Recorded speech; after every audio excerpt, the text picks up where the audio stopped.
La noche estaba en silencio. No era un silencio cualquiera, era el silencio previo al tiempo, el susurro eterno antes del primer latido del universo. Juan estaba solo, rodeado por el rugido suave de las olas del mar Egeo, cerca de Éfeso. Viejo ya, pero con la mirada ardiendo como si acabara de ver a Dios. Las cicatrices del pasado eran profundas, pero nada lo detenía. Aquel día, algo lo impulsó desde lo más profundo de su espíritu. No era un recuerdo, no era nostalgia, era un mandato, una inspiración. «Es tiempo», susurró una voz en su interior. Juan levantó la mirada al cielo estrellado, y el fuego divino descendió una vez más sobre su alma. No era un historiador, no era un biógrafo, era un testigo, y lo que iba a escribir iba más allá del tiempo, más allá de lo visible. Era el relato que explicaría no solo quién fue Jesús, sino quién es y siempre será. No el carpintero, no solo el profeta, sino el Verbo eterno. Así comenzó a escribir, no con tinta común, sino con el peso de la eternidad. En el principio era el Verbo, y el Verbo estaba con Dios, y el Verbo era Dios. Juan no empezó su historia en Belén.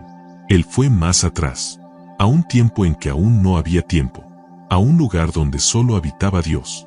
Porque su misión no era relatar hechos, era revelar la identidad del que lo cambió todo. Y así, en las primeras líneas de su evangelio, el cielo y la tierra comenzaron a estremecerse. Todas las cosas por él fueron hechas, y sin él nada de lo que ha sido hecho fue hecho. Juan no escribía desde la lógica, escribía desde la visión, desde la llama que ardía en sus huesos. Porque él había caminado con el Verbo, lo había tocado, lo había escuchado, lo había visto llorar, y luego resucitar a los muertos. Pero, ¿quién entendería una historia tan profunda? ¿Quién comprendería que el Creador del universo caminó como un hombre? ¿Quién aceptaría que la luz verdadera había venido al mundo, y el mundo no la reconoció? Juan sabía que esta no sería una historia para distraídos, ni para los que solo buscan milagros. Este sería el mapa al corazón de Dios. Y en ese momento, mientras la pluma seguía su curso sobre el pergamino gastado, el viento sopló con fuerza, como si el mismo Espíritu soplara sobre la tinta divina. Porque algo grande estaba por revelarse. Juan recuerda, no como otros recuerdan.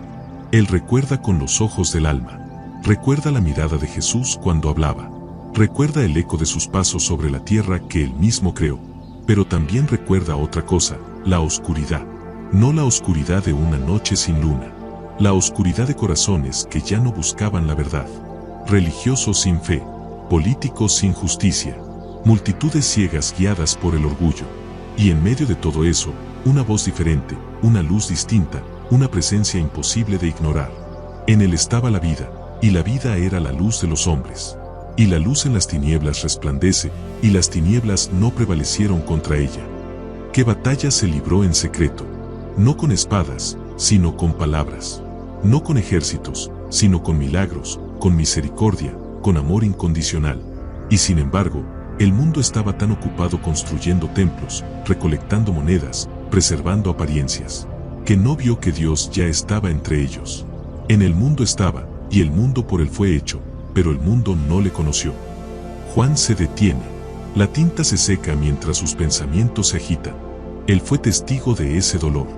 Vio al Maestro sonreír a los niños y llorar por Jerusalén. Vio la luz caminar entre los hombres, y a los hombres cerrar los ojos. Pero no todo fue rechazo, porque siempre hay alguien que mira hacia arriba, aunque el cielo parezca cerrado. Siempre hay alguien que oye el susurro del Espíritu, aunque el ruido del mundo grite. Juan sonríe. Hay esperanza. Mas a todos los que le recibieron, a los que creen en su nombre, les dio potestad de ser hechos hijos de Dios.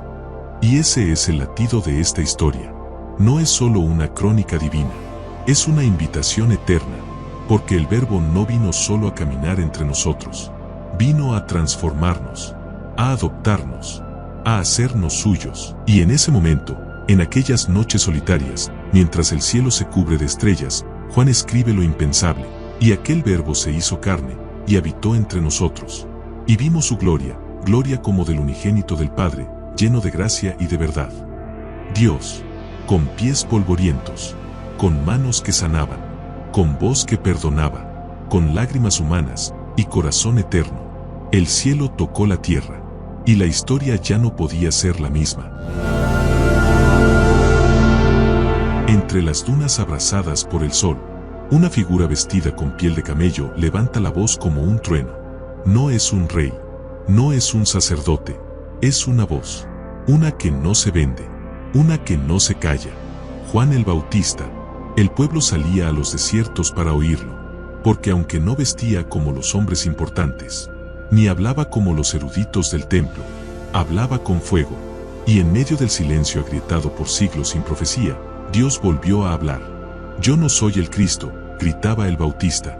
Solo soy la voz del que clama en el desierto. Enderezad el camino del Señor. El aire ardía de expectativa. ¿Quién era este hombre? ¿Por qué bautizaba? ¿A quién anunciaba? Y entonces, apareció él. No descendió del cielo entre rayos. No llevaba corona, ni escolta, ni gloria visible. Era un hombre común, con ojos eternos. Juan lo vio, y algo en su espíritu se estremeció. Él, que había bautizado a miles, ahora temblaba ante uno solo. El que venía después de él, era antes que él. Y entonces, con voz firme y rostro quebrado, señaló al Nazareno. He aquí el Cordero de Dios, que quita el pecado del mundo. ¡Qué palabras! Cada letra era como una campana resonando desde el principio de los tiempos. El Cordero, no un león todavía. No un juez todavía, un sacrificio. Los cielos, invisibles a los ojos de la multitud, contenían la respiración. Juan sabía, este era el momento, el centro de toda historia, la llegada del Verbo hecho carne al escenario del mundo. Y con esa declaración, el Bautista selló su propósito. No era el protagonista, era el heraldo. El telón estaba subiendo, el drama eterno comenzaba a desplegarse, y la luz ya no podía ocultarse. La declaración de Juan el Bautista todavía retumbaba en el aire. He aquí el Cordero de Dios. 2 de sus discípulos lo oyeron, y aunque aún no lo sabían, ese sería el día en que sus vidas tomarían un rumbo eterno. Uno de ellos se llamaba Andrés. El otro, Juan, el mismo que ahora escribe estas páginas, décadas después, con la emoción intacta. No hubo truenos. No hubo milagros aún, solo una mirada, una caminata detrás de Jesús, y luego, una pregunta que detuvo el tiempo. Jesús se giró, los vio, y habló. ¿Qué buscáis? Eran las primeras palabras que el Verbo, el Creador, les dirigía. No les ofreció riquezas, no les prometió fama, les ofreció una decisión. Rabí, ¿dónde moras? Y Jesús, sin grandes discursos, les respondió con una frase que partiría su historia en dos. Venid y ved. Y fueron, y vieron, y se quedaron. El día estaba terminando, pero para ellos, la vida recién comenzaba. Andrés, impulsado por un fuego nuevo en el alma, corrió a buscar a su hermano. Hemos hallado al Mesías. Ese hermano era Simón, el impulsivo pescador de Galilea. Jesús lo miró, no solo con los ojos, sino con el espíritu. Tú eres Simón, hijo de Jonás. Serás llamado Cefas. Y así, sin espectáculo ni discursos, comenzó el llamado. Uno a uno, Jesús iba encendiendo corazones. Uno a uno, hombres comunes abandonaban redes, negocios, rutinas, porque algo en su voz, algo en su mirada, les decía que estaban ante el principio del fin y del nuevo comienzo. Al día siguiente, Jesús halló a Felipe. Sígueme, le dijo. Y Felipe, con la mente y el corazón a punto de estallar, buscó a su amigo Natanael. Hemos hallado a aquel de quien escribieron Moisés y los profetas. Pero Natanael se detuvo, escéptico. ¿De Nazaret puede salir algo bueno? Y entonces, Felipe no debatió, no argumentó, solo repitió las mismas palabras que habían cambiado su vida. Ven y ve.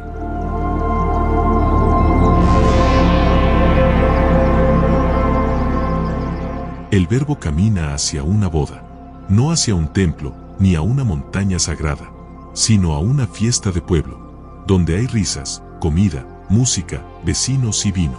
Sí, vino, porque Dios no está lejos de la alegría humana, sino en medio de ella. La madre de Jesús también está allí.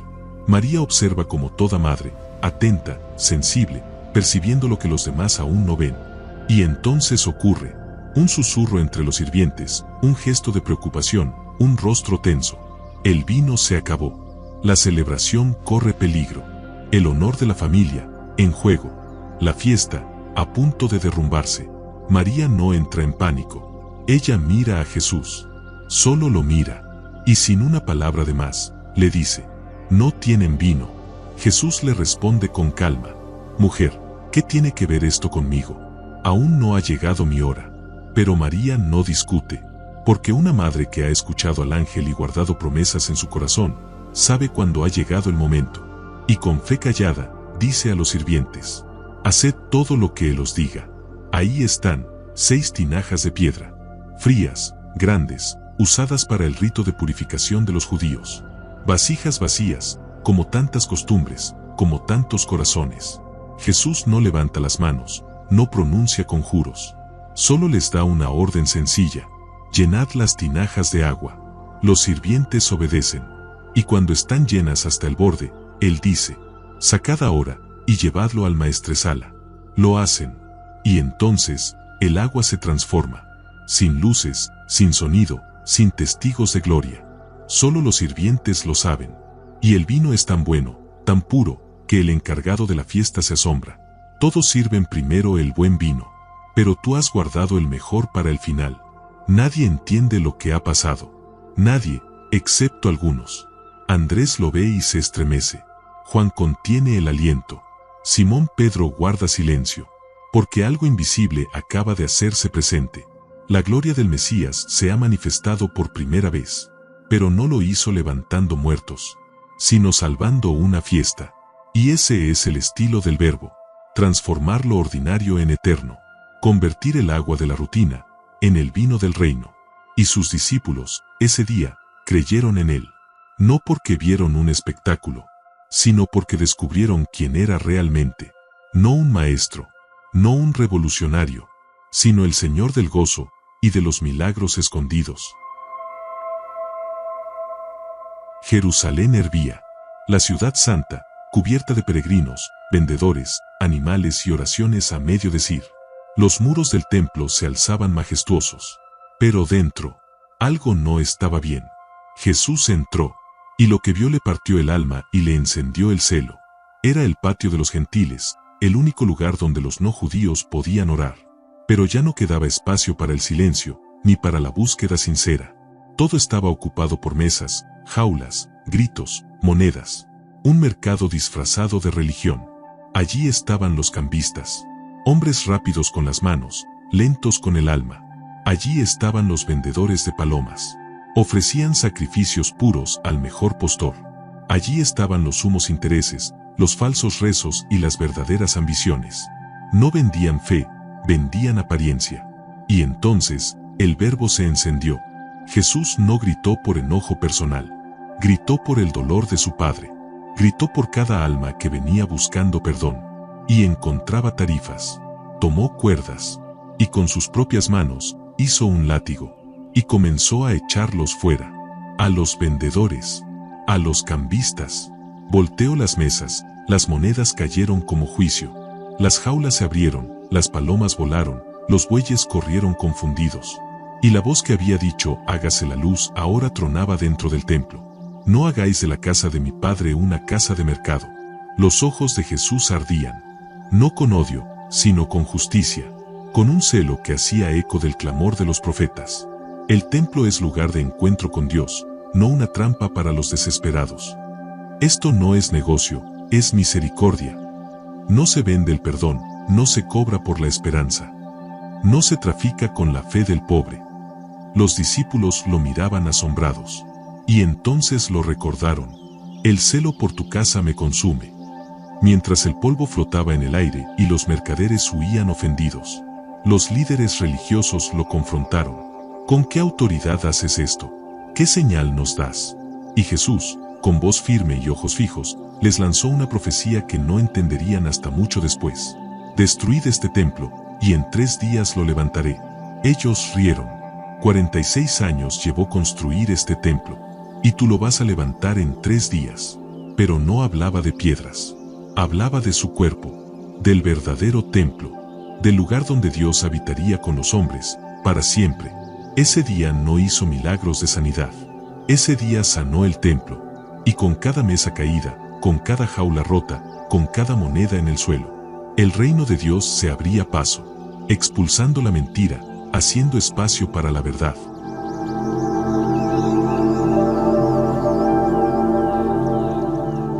La noche en Jerusalén era espesa. El templo ya estaba en silencio. Las antorchas titilaban entre sombras. Y entre esas sombras, un maestro se escabulle para hablar con el maestro. Nicodemo no es cualquiera. Es fariseo. Es miembro del Sanedrín. Es respetado, pero tiene hambre. Sabe mucho, pero aún no conoce la verdad. Se sienta frente a Jesús con respeto. Rabí, sabemos que has venido de Dios como maestro, porque nadie puede hacer estas señales si Dios no está con él. Jesús no responde con elogios. Va directo al alma. De cierto te digo, el que no nace de nuevo, no puede ver el reino de Dios. Nicodemo se desconcierta. ¿Nacer otra vez? ¿Volver al vientre? Pero Jesús lo lleva más profundo. Habla de nacer del Espíritu. Habla de viento que sopla sin que veamos de dónde viene. Habla de un reino invisible que no se conquista, sino que se recibe. Y entonces, le entrega una verdad eterna. Una frase que millones repetirían por generaciones. La esencia del Evangelio. Porque de tal manera amó Dios al mundo, que ha dado a su Hijo unigénito, para que todo aquel que en él cree, no se pierda, sino que tenga vida eterna. Nicodemo no entendió todo esa noche, pero la semilla fue plantada, y tiempo después, cuando Jesús sea levantado en la cruz, él será uno de los pocos que vendrá a ungir su cuerpo, porque el reino llega a los corazones en la noche, y florece con la luz. Pero ahora, el Verbo camina hacia tierras impuras, hacia Samaria, y la historia toma un giro impensado. Jesús se sienta junto a un pozo. Está cansado, sediento, solo, y entonces aparece ella, una mujer de pasado turbio, con demasiadas cicatrices para esconder. Va al pozo al mediodía, la hora más calurosa, la hora en que nadie más va, para evitar miradas. Y ahí está él. Dame de beber, dice Jesús. Ella lo mira desconfiada. Tú, judío, ¿me hablas a mí, samaritana? Y entonces, el cielo se abre en una conversación divina. Jesús no la acusa. Jesús no la evita. Jesús la ve. Si conocieras el don de Dios, y quien te dice, dame de beber, tú le pedirías a él, y él te daría agua viva. Ella se ríe, intrigada. Señor, no tienes con qué sacar agua. ¿De dónde la vas a sacar? Y él responde con eternidad en sus palabras. El que beba de esta agua volverá a tener sed, pero el que beba del agua que yo le daré, no tendrá sed jamás. El alma de la mujer se estremece. Ya no quiere agua para el cuerpo, quiere agua para el alma. Y entonces Jesús, sin juicio pero con verdad, revela su vida. Has tenido 5 maridos, y el que ahora tienes no es tu marido. Ella queda sin palabras. ¿Cómo lo sabía? ¿Quién era él? Señor, veo que eres profeta. Y cuando ella intenta desviar la conversación hacia religión, Jesús la trae de vuelta al corazón. Dios busca adoradores en espíritu y en verdad. Y cuando la mujer menciona al Mesías, Jesús dice algo que no había dicho a nadie antes, ni siquiera en Jerusalén. Yo soy el que habla contigo. El Mesías se revela a una mujer rechazada, samaritana, pecadora, porque la gracia no tiene fronteras. Ella corre, deja el cántaro atrás. Ya no necesita agua, tiene vida. Corre a su aldea, grita a todos. Venid, ved a un hombre que me ha dicho todo lo que he hecho. ¿Será este el Cristo? Y muchos creyeron, por lo que ella dijo, y luego, porque lo escucharon con sus propios oídos.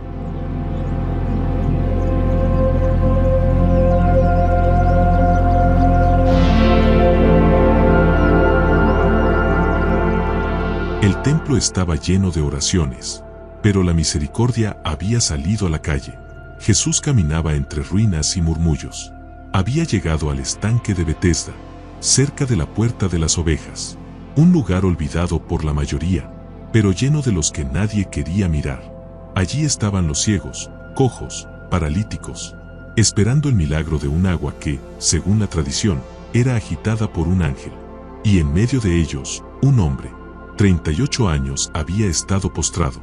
38 años viendo pasar la vida desde el suelo. 38 años sin caminar, sin abrazar de pie, sin correr, sin esperanza. Jesús lo ve, no lo esquiva, no le da limosna, no le predica, lo mira, lo conoce, y le pregunta algo impensado. ¿Quieres ser sano? Una pregunta tan sencilla, pero que quiebra siglos de resignación. El paralítico responde: Señor, no tengo quien me meta en el estanque cuando el agua se agita, y mientras yo voy, otro desciende antes que yo. Dolor, soledad, fracaso repetido, la voz de miles. Jesús no entra en debate. Jesús no necesita el agua necesita a Jesús. Entonces dice con autoridad que no admite excusas ni demora: levántate, toma tu lecho y anda. Y en ese instante, el hombre se levantó. Sus piernas, que no habían sostenido peso en casi 4 décadas, se llenaron de fuerza, y caminó, y cargó su lecho, el mismo lecho que lo había cargado durante años. Porque cuando el Verbo habla, las imposibilidades se convierten en testigos. Pero no todos celebraron. Era sábado, y los líderes religiosos, en lugar de alegrarse por el milagro, se escandalizaron por el día. No te es lícito llevar tu lecho en sábado, le dijeron. El hombre respondió: el que me sanó me dijo, toma tu lecho y anda. Para ellos, la norma era más importante que la sanidad, el sistema más importante que la salvación. Luego, Jesús lo halló en el templo y le dijo algo aún más profundo: mira, has sido sanado, no peques más, para que no te venga algo peor. Porque para Jesús, la sanidad del cuerpo es buena, pero la del alma es urgente. Y aquel hombre, que por años fue una sombra junto a un estanque, ahora caminaba libre, llevando en sus hombros no solo su lecho, sino un testimonio vivo de que Dios había pasado por Betesda.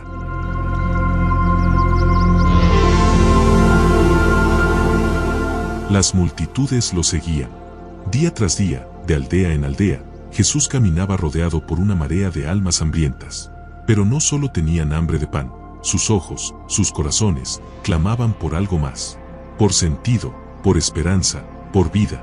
Era tiempo de la Pascua. Una vez más, el pueblo de Israel recordaba cómo Dios los había librado de Egipto, cómo les había dado maná en el desierto. Y ahora, en un nuevo desierto, sobre una colina al otro lado del mar de Galilea, miles se reunían alrededor del Hijo de Dios sin saber que estaban a punto de presenciar algo que cambiaría para siempre la forma en que lo veían. Jesús miró a la multitud y preguntó a Felipe, no porque necesitara consejo, sino para revelar un milagro que dejaría boquiabiertos incluso a sus discípulos. ¿Dónde compraremos pan para que coman todos estos? Felipe hizo cálculos mentales, mirando las caras expectantes, los niños, las mujeres, los ancianos. Ni con 200 denarios alcanzaríamos para darles un poco a cada uno. Pero Andrés intervino, con un rayo de esperanza. Aquí hay un niño que tiene 5 panes de cebada y 2 pescados, aunque, ¿qué es eso para tantos? Jesús sonrió. Allí, en las manos pequeñas de un niño, estaba la semilla de una revelación divina. Hizo que todos se sentaran. Tomó los panes, dio gracias, y comenzó a repartir. Y los panes no se acababan. Los pescados tampoco. Como el maná en el desierto, el alimento seguía saliendo de sus manos, como si el cielo mismo estuviera abierto. 5,000 hombres comieron, sin contar mujeres y niños, y aún sobraron 12 cestas llenas. La multitud enmudeció, pero pronto comenzó a murmurar con emoción: este es verdaderamente el profeta que había de venir al mundo. Intentaron coronarlo rey por la fuerza. Pero Jesús, sabiendo que su reino no era de este mundo, se retiró solo al monte. Su propósito no era conquistar tronos humanos, sino conquistar corazones eternos. Este milagro no fue solo una provisión. Fue una declaración: el verdadero pan no es el que sacia el estómago, sino el que alimenta el alma. Y ese pan era el mismo.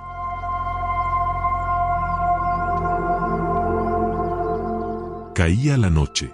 El mar de Galilea se tornaba oscuro y agitado.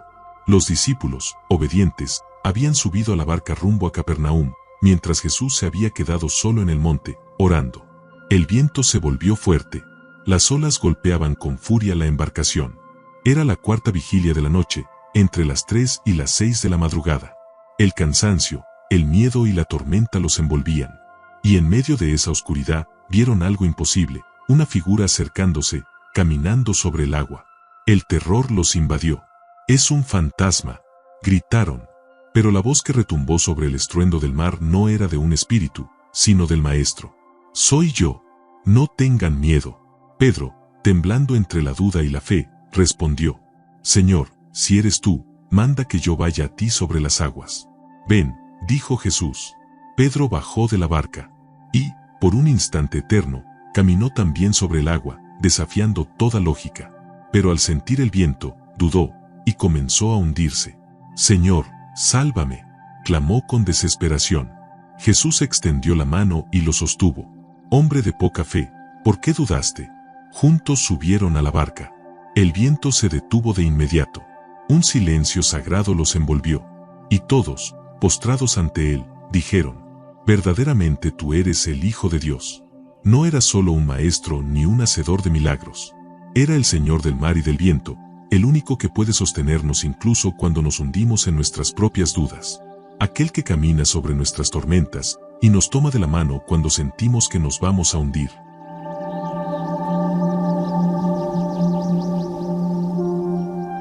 La multitud seguía a Jesús por las orillas del lago, maravillada por los milagros que acababan de presenciar. Pero él no quería solo que lo siguieran por lo que hacía, sino por quién era realmente. Por eso se detuvo y habló claro, con voz que parecía penetrar el alma de cada oyente: «Yo soy el pan de vida. El que a mí viene, nunca tendrá hambre, y el que en mí cree, no tendrá sed jamás». Las palabras retumbaron como un trueno suave. ¿Pan? ¿Hambre? ¿Sed? No hablaba del alimento común, sino del sustento eterno, de la vida verdadera. «Pero ya os he dicho que aunque me habéis visto, no creéis. Todo lo que me da el Padre vendrá a mí, y al que a mí viene, no le echo fuera». Un llamado directo, personal. Jesús no era indiferente a la incredulidad. No rechazaba a nadie. Al contrario, abría sus brazos a todo el que estuviera dispuesto a recibirlo. «Yo soy el pan vivo que bajó del cielo. Si alguno come de este pan, vivirá para siempre. Y el pan que yo daré es mi carne, que daré por la vida del mundo». Las palabras causaron conmoción. Hablar de dar su carne para que otros vivieran. Muchos murmullaban, algunos se escandalizaban. ¿Cómo puede este hombre darnos su carne para comer? Pero Jesús siguió con claridad y valentía: «El que come mi carne y bebe mi sangre, tiene vida eterna, y yo lo resucitaré en el último día. Porque mi carne es verdadera comida, y mi sangre es verdadera bebida». Era un mensaje profundo, difícil, radical. El pan que ofrecía no era físico únicamente. Era espiritual, era sacrificio, era entrega total. Muchos comenzaron a alejarse, sorprendidos y confundidos. La verdadera fe nunca es cómoda. Pero Jesús no los detuvo. Sabía que el reino no era para todos, sino para aquellos que estuvieran dispuestos a creer más allá de lo visible.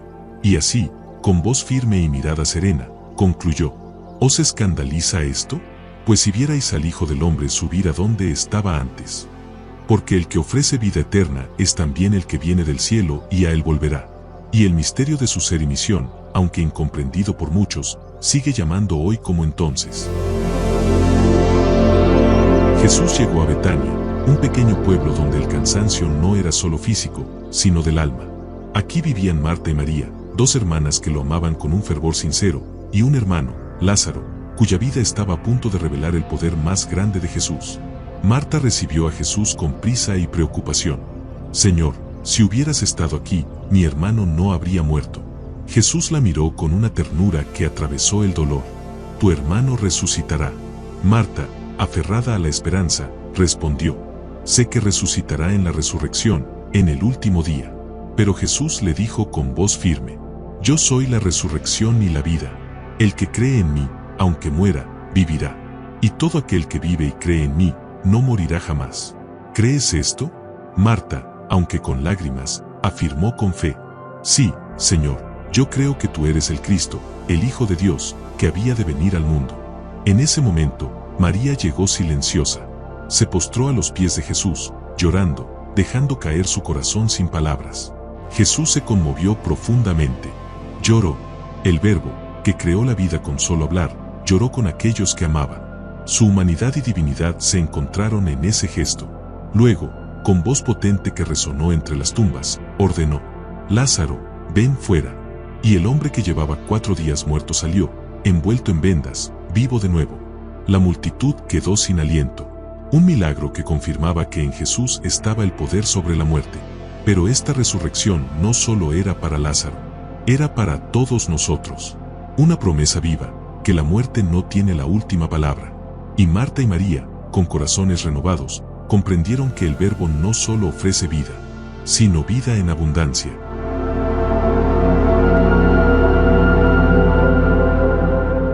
El aire en Jerusalén estaba denso. Las noticias del regreso de Lázaro de entre los muertos corrían como fuego entre la multitud. El hombre que estuvo muerto 4 días, estaba vivo.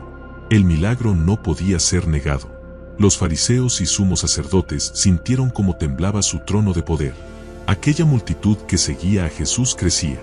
Su fama se expandía como la luz al amanecer. Pero la luz asusta a quienes viven en la oscuridad. ¿Qué hacemos? Este hombre hace muchos signos. Si dejamos que esto siga así, todos creerán en él, y los romanos vendrán y destruirán nuestro lugar y nuestra nación. La conspiración nació del miedo. Un miedo profundo a perder el control, el poder y la influencia. Y Caifás, el sumo sacerdote, dijo sin saber lo que estaba profetizando: conviene que muera un solo hombre por el pueblo, y no que toda la nación perezca. Un sacrificio para preservar el sistema. Una decisión que cambiaría la historia para siempre. Mientras tanto, Jesús sabía que su hora se acercaba, pero no se escondía. Al contrario, caminaba con paso firme, consciente del destino, pero decidido a cumplir la voluntad del Padre. La multitud, aún embelesada por el milagro, se dividía entre adoración y conspiración. La batalla entre la luz y las sombras estaba en su punto más crítico. Juan se detiene. Respira profundo. Sus manos tiemblan al recordar. No es solo un escritor. Es un testigo de la historia que cambió el mundo. Recuerda aquella mañana brillante, cuando Jerusalén despertaba con el sol acariciando sus piedras milenarias. Un murmullo crecía en las calles, en los callejones, en las plazas. Un susurro que se tornaba canto. Una multitud, diversa y ferviente, se agolpaba por donde él venía. Y él apareció, montado en un burrito humilde, no en un caballo de guerra. El rey anunciado no traía espada ni armadura, sino paz. Los niños corrían, lanzando mantos y ramas verdes. Los ancianos lloraban, recordando profecías antiguas. Los jóvenes gritaban su nombre: Hosanna, bendito el que viene en nombre del Señor. Juan sentía en su pecho un torbellino de emociones. La gloria, la esperanza, la ansiedad. Porque sabía que ese clamor era también un desafío. Una voz alzada contra los poderosos, una esperanza que no todos querían escuchar. Mientras la multitud cantaba, los líderes religiosos se quedaban mudos, atrapados entre el temor y la rabia. Sabían que aquel día marcaba el principio del fin. Juan recuerda el olor a polvo y a aceite, el sonido vibrante de las voces, el latido colectivo que unía a miles en un solo clamor. Él, que estuvo allí, sabe que esa entrada no fue solo un desfile. Fue un momento eterno donde el cielo y la tierra parecieron encontrarse, donde el tiempo se dobló y la historia esperó su siguiente movimiento. Y en medio de todo, el maestro mantuvo su mirada serena, sabiendo que la gloria que buscaban no era la de este mundo, sino la que se revelaría en la cruz y en la resurrección.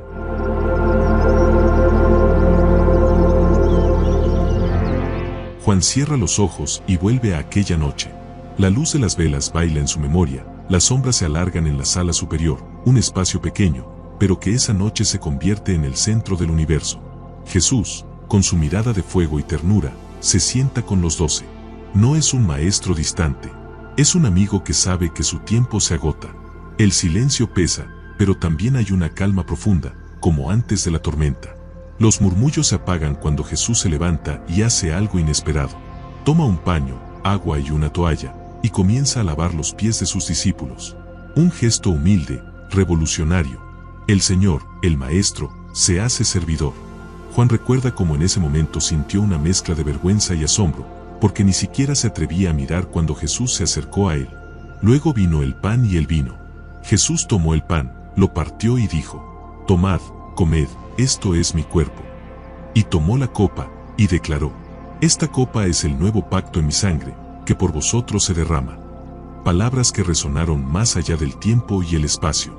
Un pacto de amor, entrega y redención. Juan recuerda las miradas, el silencio, las preguntas sin responder. Recuerda el anuncio de la traición, la tristeza que llenó el corazón de todos, pero también la promesa del Consolador, del Espíritu Santo que vendría a guiarlos. Para Juan, esa cena no fue solo una despedida. Fue el momento en que entendió que el amor de Jesús era más fuerte que la muerte, que la verdadera comunión no era solo compartir pan y vino, sino vivir entregados unos a otros. Con esa esperanza, Juan empezó a escribir, para que nunca se olvidara el misterio del amor eterno que se selló en esa mesa.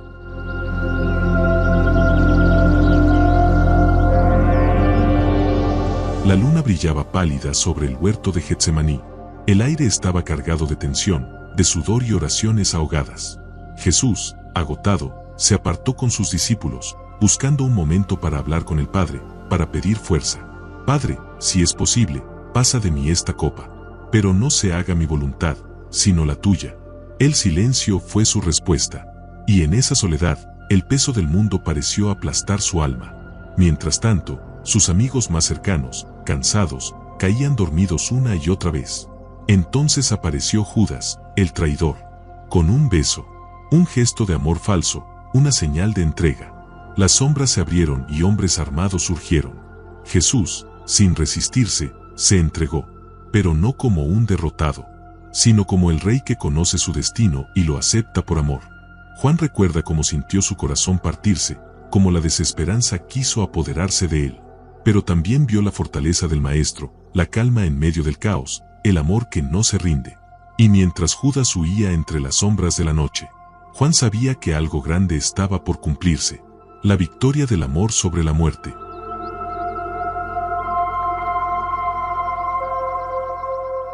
Jesús fue llevado ante Pilato, el gobernador romano, quien miraba a aquel hombre con mezcla de curiosidad y desgana.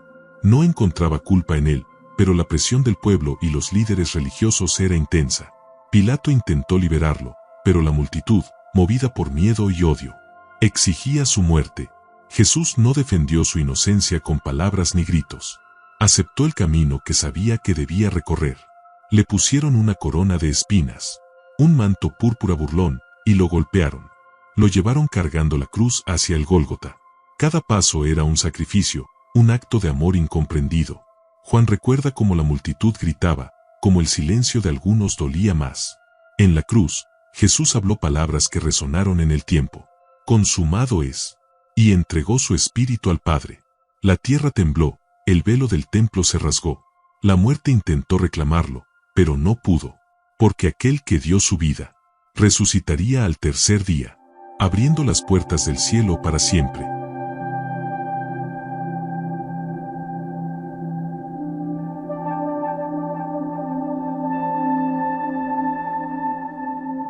La madrugada rompía en luz cuando María Magdalena llegó al sepulcro. La piedra estaba corrida, el lugar vacío. El cuerpo que habían puesto allí no estaba. El asombro y la mezcla de miedo y alegría la invadieron. Y entonces apareció él, el resucitado. No un espíritu, no una sombra, sino el mismo Jesús vivo y glorioso. Mujer, no me toques, dijo, porque aún no he subido al Padre, pero ve a decir a mis hermanos que subo a mi Padre y a vuestro Padre, a mi Dios y a vuestro Dios. Pronto, los discípulos comenzaron a tener encuentros con él. Tomás dudó, pidió pruebas. Jesús se mostró, le enseñó las heridas y le dijo: no seas incrédulo, sino creyente. El temor se convirtió en gozo, la tristeza en alegría. Los discípulos, transformados, entendieron que el Verbo era realmente la vida. Y ese mismo Juan, con lágrimas de gratitud, escribió para que nadie olvide que la muerte no es el final, que la luz siempre vence a las tinieblas, y que en Jesús hay vida eterna para todos los que creen.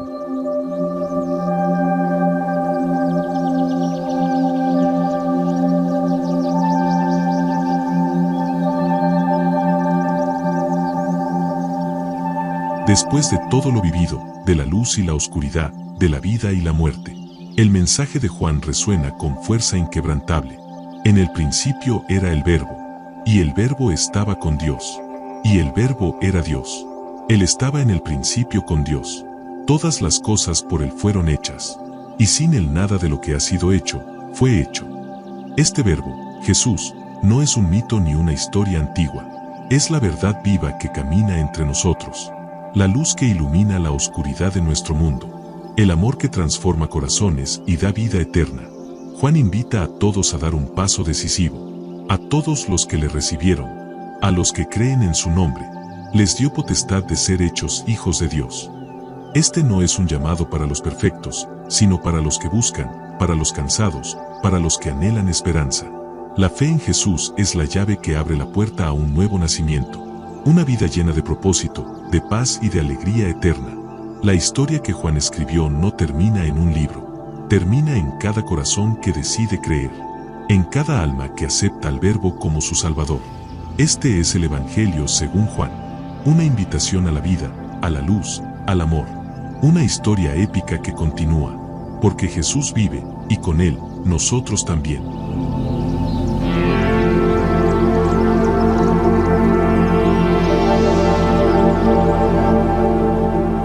Mientras Juan escribe estas líneas, siente el peso y la gloria de una misión sagrada. No es solo un relato, ni una simple historia para recordar. Es la vida misma, el latido eterno de Dios en la historia humana. Recuerda los momentos vividos junto a Jesús. Las risas, las dudas, el amor, el dolor, la gloria. Cada palabra, cada gesto, cada milagro, grabado en su alma. Sabe que no escribió con su propia fuerza, sino con la inspiración del Espíritu Santo, que le reveló verdades profundas que trascienden siglos y fronteras. Estas cosas os he escrito para que creáis que Jesús es el Cristo, el Hijo de Dios, y para que creyendo, tengáis vida en su nombre. Juan 20:31. Juan mira hacia el futuro, hacia cada persona que leerá estas páginas, y en su corazón solo hay un deseo: que encuentren en Jesús la esperanza que Él encontró, la luz que nunca se apaga, el amor que salva, porque esta historia es más que historia, es la verdad viva, que sigue transformando vidas, hoy, mañana y para siempre.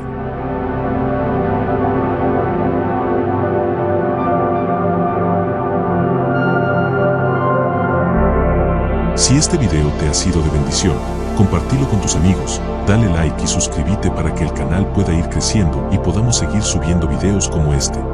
Desde ya muchas gracias por tu atención y que Dios te bendiga.